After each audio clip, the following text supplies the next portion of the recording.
What's up, y'all? It's Zach for Living Corporate, and yo, it is October. Y'all, it is October. Dog, I swear, I feel like I looked up, and it just popped up in mid-October. Like, honestly, my birthday's passed. I didn't really do a big birthday now, so not really like that. But shout out to the Virgos. And shout out definitely to all the Virgos born on September the 4th, because that's like the best Virgo day. You know what I'm saying? I consider myself a super Virgo. For those who are like long-term listeners of the show, y'all know that Beyonce and I share a birthday. So I'm just thankful. You know, I'm looking back at this year. We're coming up on the fourth quarter, and a lot of dope stuff happening with Living Corporate. I mean, honestly, like we'll do a state of the union type message probably towards the end of the year, but really excited about, you know, our partners, excited about our campaigns that we have going right now, excited about the variety of brands and just individuals that we're able to work with on a day-to-day basis to continue to bring real talk in the corporate world. You know, diversity, equity, inclusion continues to fall out of favor. Folks are really using all manner of excuses to not center and amplify historically marginalized voices. And we're really just seeing this like huge white lash to efforts to make the workplace more fair.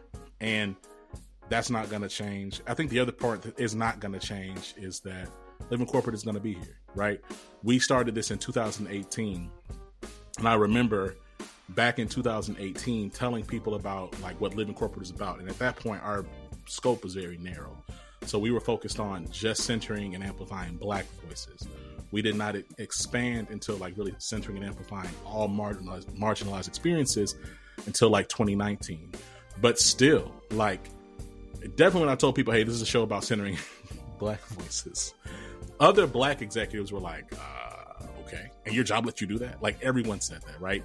And even as we expanded to just saying, hey, just marginalized experiences, period, right? Like non-straight, cishet, white men, we want to center and amplify those experiences. Even that kind of met with skepticism. Then George Floyd's murder happened, and all of a sudden everyone cares about Black folks again. Everyone cares about brown people again. Everyone cares about every other marginalized group again. You know, all these grifters show up and start trying to hit a lick using DEI as a bunch of buzzwords to do a workshop where they make way more harm, do way more harm than good. And so we're in this new space, right, where there's a lot of people right now who are nervous trying to figure out how do they navigate and what do they do. And for us at Living Corporate, it's about honoring our purpose and our mission, right? We're not going to stop being that point of connection between organizations that want to engage historically marginalized experiences and people, and those people who are looking for opportunities to be engaged by those brands, right? So if that's your internal engagement, employee experience work, if that's your external brand and storytelling, we have a variety of solutions to then help drive to those goals. Between our e-learning platform, our organizational assessment capabilities, our proven storytelling and campaigning capabilities, we're passionate about bringing those two groups together, be they existing employees or talent that you want to engage. We're excited to partner with brands who value engaging and retaining talent. Like, your organization is not going to exist without talent. I know ChatGPT got y'all messed up, really. ChatGPT got y'all thinking that y'all can just make magical Negroes, right? ChatGPT got y'all thinking you can just automate everything. Listen, y'all, we're not there yet. I don't think we're ever going to get there. But you know what? That's a pod for another day. Look, all this being said, I'm so appreciative of just the relationships that Living Corp has been able to build over the years. I want to shout out Desiree Peter Kimbell and Associates. I want to shout out the work that she does every day to really bring thoughtful, powerful leaders into the spotlight. And I'm thankful and honored that Living Corp has been able to partner with her firm, and just the discussion we've been able to have. And so, you know, today we're actually sitting down with Danita Johnson. Danita Johnson is currently the president of business operations of DC United. Okay. Now, look, Danita has come from incredible background, right? I mean, like, truly, we'll get into it. I'm not about to sit back and belabor the point by like even talking too crazy about it right here. I just want to say, y'all need to make sure that y'all strap in. We have a phenomenal conversation, very fun, super dope, talking about her journey and the ways that organizations can support Black and brown women, more broadly, women of color in the sports business industry. Right, her journey is incredible. It's inspirational. The organizations that she was able to touch and not just kind of like pass by, but really lead, just outright spectacular. And so I want to make sure y'all make the time to listen to this conversation. That's what we're going to listen to next. I'll see you in a minute.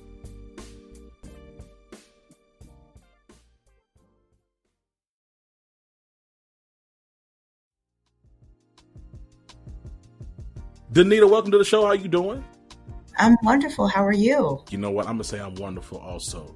Listen, we're here for a good time, not a super long time. We're going to get straight into it.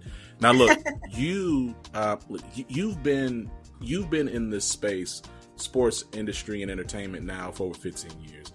Your latest role is as the president of business operations at DC United, but you were the president and CEO of Los Angeles Sparks. Before that, you were at the LA Clippers. You've been moving, right? Like, why this industry for you? Yeah. Sports is magical, right? You remember even like during the pandemic when everything was down, all people craved for was like entertainment and sports. It brings people together. It's entertaining. You never know what's going to happen. It's unpredictable. And it is the beauty of that happens like on the field and on the court that excites me. But even behind the scenes, the business itself has just as much excitement. No day is like the last. There's some repetitive things, but because the industry is so fast moving and it's so versatile, it's dynamic. So for me, it keeps my mind moving. It keeps me energized and motivated on a daily basis. You talk about the industry and things changing all the time, right? And I would imagine with that, there's also has to be some adaptation for you. Again, we talked about the fact that you've been in this space for over a decade and a half. Where would you say you've had to adapt and grow the most as you've, I'm gonna say, gone glory to each of these incredibly high profile C-suite level roles? I think it is a people first type of industry, whether it's the players, whether it's the front office folks, the staff. It's about like how you adjust and bring people together. It's like a unification even on the business side. So I think one of the things that I always have to think about and like my mind is always going is like, how do I engage with people? How do I work with people? Because they help move the business forward. And so I think that's one of the things that becomes, sometimes people get lost and don't understand that element. But I think being able to connect, listen, and learn is so important when it comes to like moving in this industry. Things that I encounter is like, I'm always learning. I don't know it all. I know some things really well, of course, but I don't know it all. And like, I like to put smart people at the table and we get to collaborate to make beautiful work. So, when you talk about you don't know it all, you like to put smart people at the table. That's dope. Cause I'm gonna say it's interesting. Now, we do not have a lot of folks that we've interviewed like within the sports industry, sports and entertainment industry specifically. I would say like in corporate America, like it's easy to get into this like an insecure space, right? So it's like this idea of like, well, I need to be the smartest person in the room, or I need everyone to know that everything needs to come through me. I need to be the funnel by which everything passes through. How did you ever navigate or have any challenges with feeling like, okay, how do I make sure that I prove that I'm still worthy of being at this table, even if there are other people with their own specific skill sets that may be different than mine? Like, what is that? Yeah. How, if at all, have you had to navigate that? Absolutely. I'm going to use a real good sports analogy in this, right? Like, there's parts of business that are individual sport, and there are parts of business that are team sport. Okay? Early on in your career, when you're like, let's say you're a salesperson and you're on the phone, right? That's like you playing tennis, individual tennis. It's about your strengths, your weaknesses that help get you to the next level of the game, right? That take you on to win big tournaments and things of that nature. And there are parts of your career where you are on a team and you're playing 5-on-5. And so when you're managing and you're leading and things of that nature, your team spirit comes into play. I think you have to mentally be able to understand the differentiation in those moments to accelerate. And so there's times where you got to be an individual player and you got to hone in and lock in. And there's times where you shift to team mode. And so when you talk about like that moment where you're like, do I need to prove myself more? Do I need to, you have to understand when you're playing with the team and when you're in the individual sport. And I think there's moments in your career that really happen in that way. So let's talk about that, like, moments in your career, because, slouch in this space, 40 under 40, this class 2023, like, at what point did you realize, like, I'm really hurt, like, I'm outside, like, y'all not really touching me because I'm confident you've had at least 12 of those moments. So, like, just give me, like, one of them, like, your most prominent one. I mean, the 40 under 40 was definitely one of those moments. Like getting the 40 under 40 to me was something that when I was 18 years old, and I remember looking at Sports Business Journal in college and saying, I'm going to be in that. And so that moment, getting into that class, is a true recognition of, I didn't get there by myself, but I got there. Does that make sense? Like, I got there. Even though I had help along the way, I got up every day and did what I needed to do. So that's probably my biggest, like, okay, you did it. That, to me, of all the things, of like, just like that individual type of thing, it's definitely that. We're seeing more and more, we're seeing Black women continue to enhance and grow their profiles in the sports and entertainment space. I'm curious, like, where do you, or what moments, because really honestly what you just said about you got there, like, it was you had help along the way, but it was you who ultimately crossed that finish line to get to that place, to that point of recognition.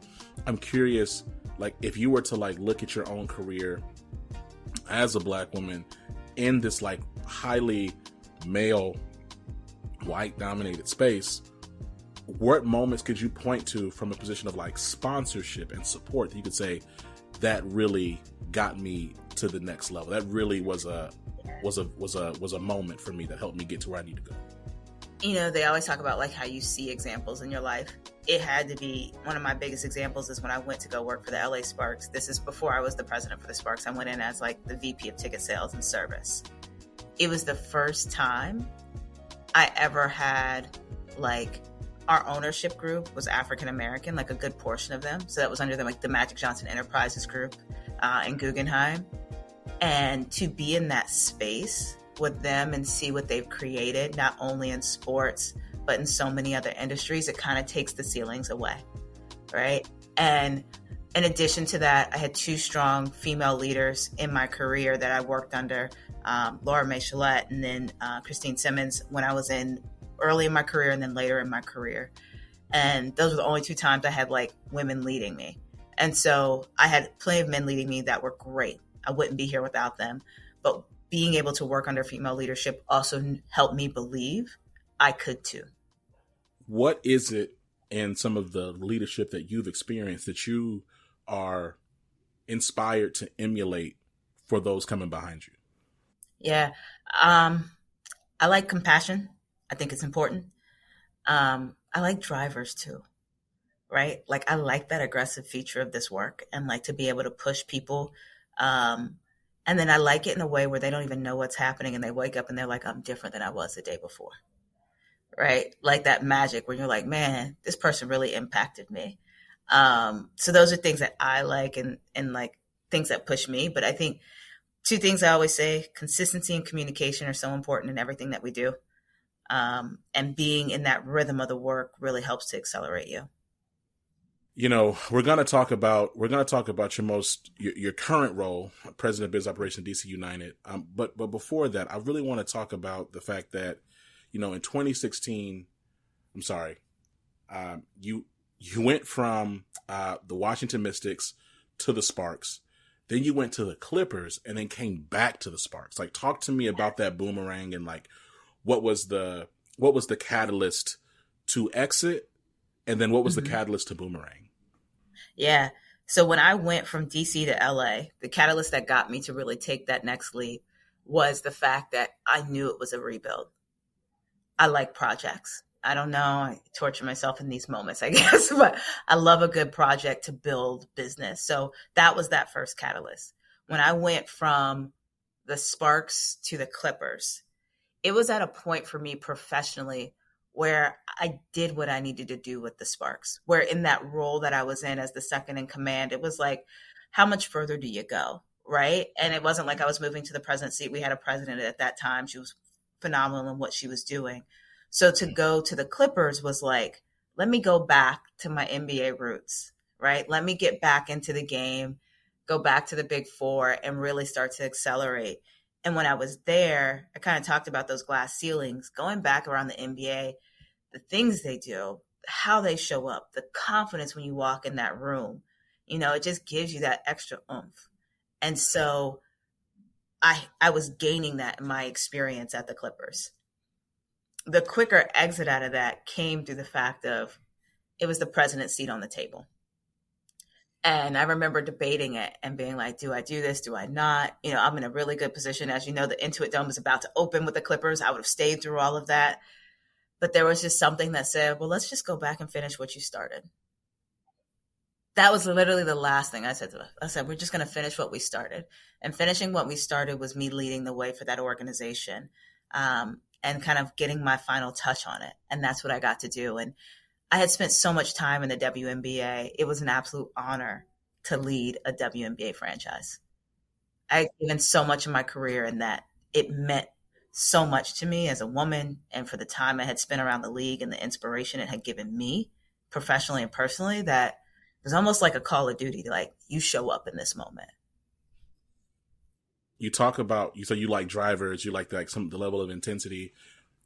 I have a few folks in my network who have been like coaches and or specialists who've worked with NBA talent and just like really just like professional athletes, kind of either like off season, helping them drill, whatever the case is. And one of the things they tell me is like the egos at that level are larger than you can imagine. Right. I'm curious, like if I'm wrong, tell me. I would imagine that some of that maybe bleed into just like the culture of the space of the industry.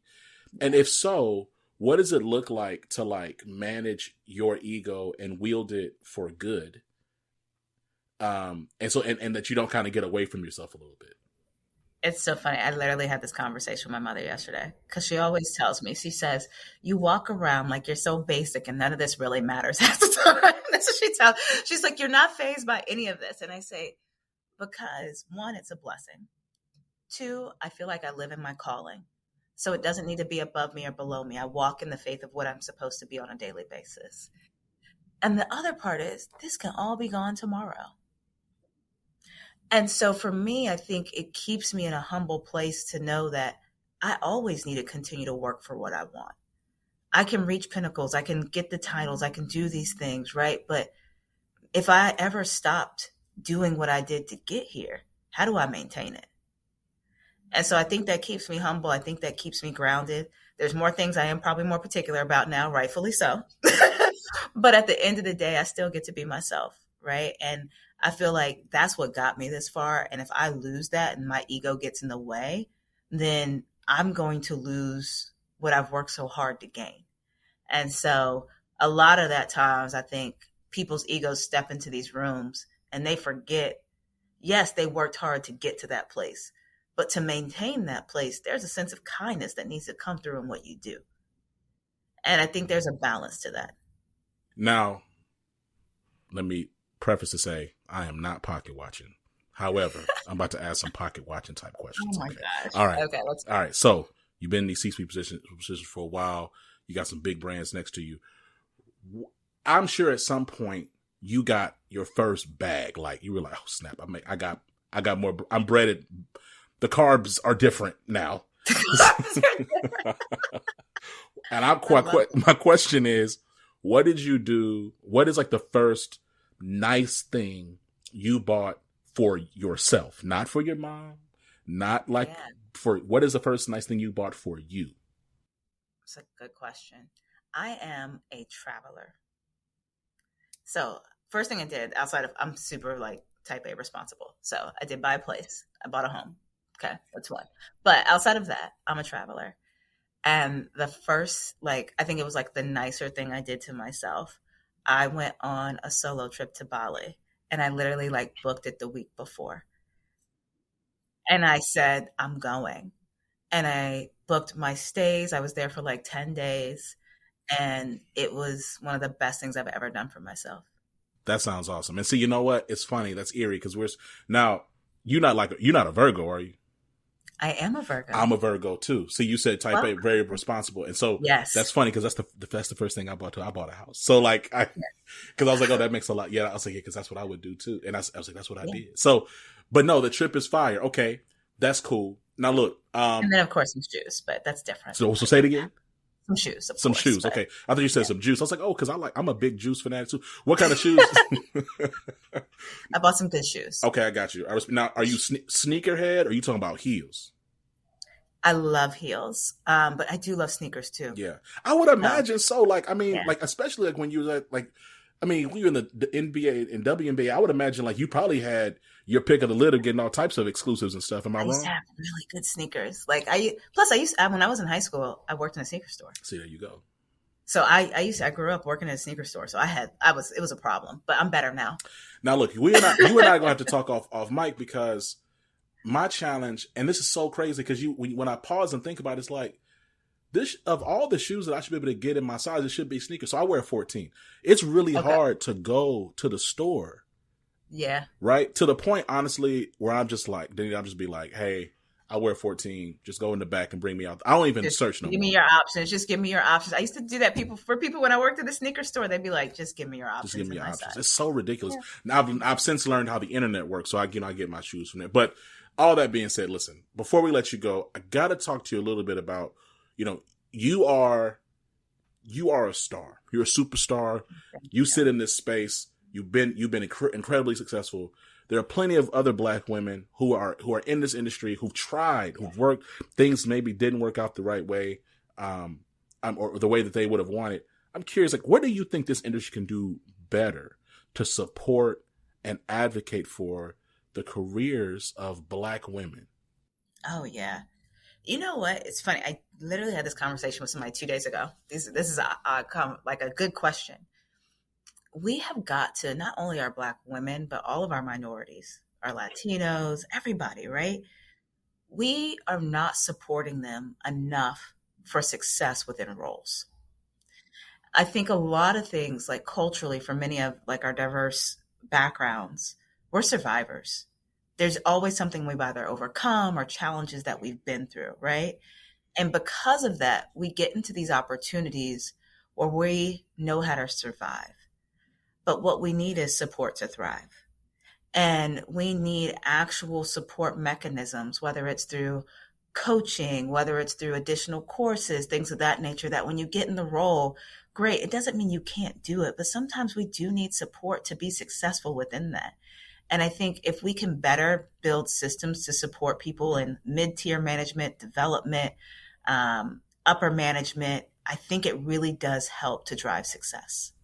To your point, right? Like I agree. Like there's plenty of studies and research out there that shows like Black and brown, historically marginalized employees, like they'll really push and get to that mid-level manager or even like that junior executive, and it kind of just fizzles out from there, right? Because at that point, you're so burnt out from all the survivorship you've had to go through, and or you just don't have the resources and sponsorship you need, like your counterparts do, that you stop. So I think that's incredibly apropos. Because it changes. The work changes. It's kind of like what I was talking about, like the individual versus the team, right?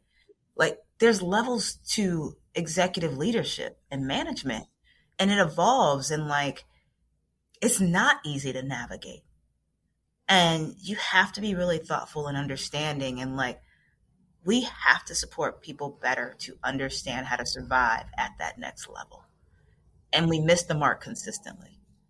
I'd be remiss if we didn't pause for a second before we get out of here and talk about your current role. We talked about your journey. We talked about the Bali trip and the house, and the Jimmy Choos or red bottoms or whatever you cop. And I'm not in your closet. Let's talk a little bit about this role, President Business Operations at DC United. Why this opportunity? And what are you excited about between now and like, just say like, let's say like the next 6 to 12 months? Yeah, this opportunity was so interesting for me. One, it was a space I'd never been in. Obviously, I've been in sports, moving into Major League Soccer. At this time I joined, I think the league was 25, 26 years old at that point. It's a young league that is the biggest sport in the world. And what Major League Soccer has done on the investment in the future of Major League Soccer in the United States, I think is magnificent. From the individual builds of the stadiums that are soccer specific, so many new clubs joining.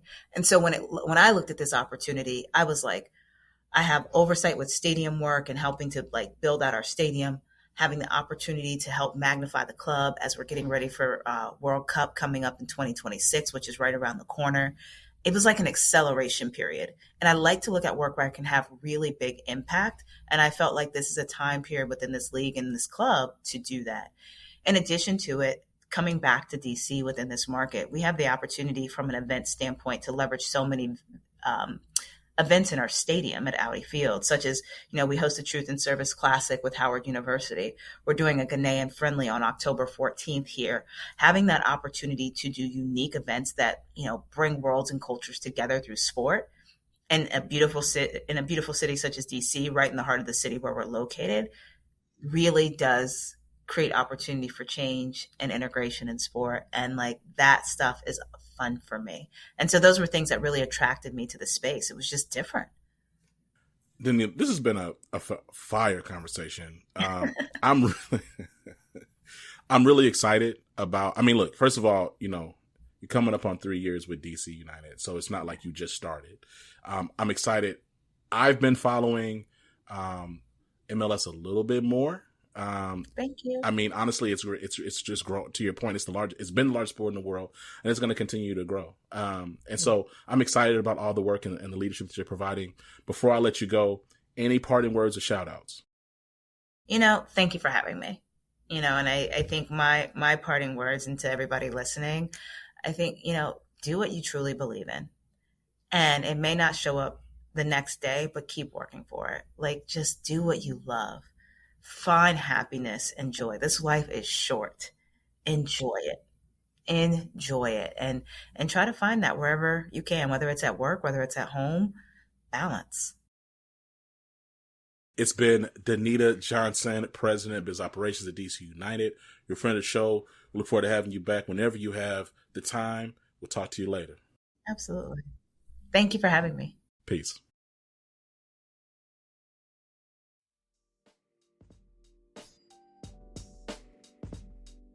And we are back. Yo, shout out to Danita Johnson. Shout out to Danita Johnson. Shout out to DC United. Listen, y'all, we're not stopping. I want to say it one more time. A lot of these brands and people, you're going to see pivot away from anything that would seem to upset any type of apple cart. Living Corporate is here to do the work that we've been positioned and inspired to do. If you care about your employee experience, if you care about upskilling your leaders, if you care about understanding where your organization is from a maturity perspective, from a representation perspective, from a pay equity perspective, from a sentiment perspective, if you're looking to make sense of what's happening in your business and you're looking to figure out how you can make sure that your employees, your existing employees, retain, Aaron, clean all this up. And if you're passionate about making sure that your employees, your existing employees, stay and progress at your company, as well as you want to attract talent to your organization, Living Corporate is your partner. Living Corporate is your partner. All right. So we're going to continue to be here. We're going to continue to create super dope content. I want to thank everybody part of the Living Corporate Network.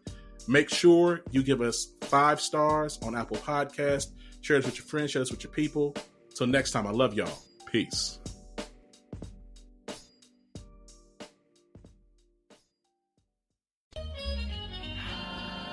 Living Corporate is a podcast by Living Corporate LLC. Our logo was designed by David Dawkins. Our theme music was produced by Ken Brown. Additional music production by Antoine Franklin for Musical Elevation. Post-production is handled by Jeremy Jackson. Got a topic suggestion? email us at livingcorporatepodcast@gmail.com. You can find us online on Twitter, Facebook, Instagram, and living-corporate.com. Thanks for listening. Stay tuned.